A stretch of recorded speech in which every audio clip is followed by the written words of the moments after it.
Israel যদি হামলা চালায় তাহলে তাদের লক্ষ্য করে আবারও হামলা চালানো হবে। ইসরায়েলকে আবারও নতুন করে সতর্ক করে দিল ইরান সরকার। মিশরের পররাষ্ট্রমন্ত্রী বদর আল দেলাত্তির সঙ্গে এক টেলিফোন আলাপে এই হুঁশিয়ারি উচ্চারণ করেন ইরানি পররাষ্ট্রমন্ত্রী আব্বাস আরাগচি। তবে কোনো আঞ্চলিক যুদ্ধ চায় না বলে জানিয়ে দিয়েছে ইরান। বিস্তারিত জানাচ্ছেন নিশীথ সূর্য। ইসরায়েলি হামলার বিরুদ্ধে আবারও পাল্টা আঘাতের হুঁশিয়ারি দিল ইরান।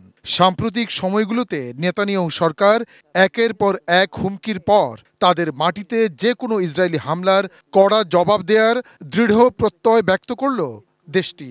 যদিও এই অঞ্চলে কোনো আঞ্চলিক বা বিস্তৃত যুদ্ধ চায় না বলে জোর দিয়ে জানিয়েছে ইরান সরকার। ইসরায়েলকে উদ্দেশ্য করে ইরানের নতুন এই সতর্ক বার্তা দেওয়ার কথা জানিয়ে এক প্রতিবেদন প্রকাশ করেছে দ্য টাইমস অফ ইসরায়েল।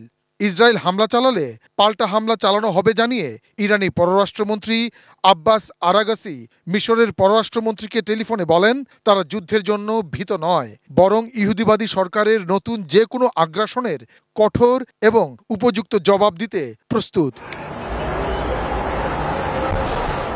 গত মঙ্গলবার দখলদার ইসরায়েলকে লক্ষ্য করে অন্তত ২০০টি ব্যালিস্টিক মিসাইল ছোড়ে ইরান।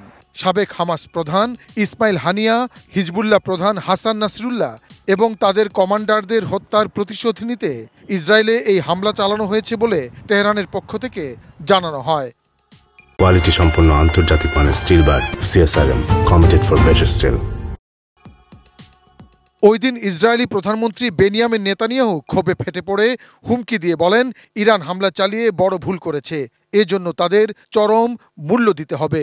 হামলার পরপর ইরানে পাল্টা হামলা চালাতে যুক্তরাষ্ট্রের সঙ্গে আলোচনা শুরু করে ইসরায়েল। এরই মধ্যে ইসরায়েলকে সামরিক সহায়তার আশ্বাস দিয়ে পাশে থাকার ঘোষণা দিয়েছে বাইডেন সরকার। সে সময় ইরানের সেনাপ্রধান স্পষ্ট করে জানান, তাদের দেশে হামলা চালালে ইসরায়েলের গুরুত্বপূর্ণ স্থাপনাগুলোকে লক্ষ্য করে চরম জবাব দেবে তেহরান।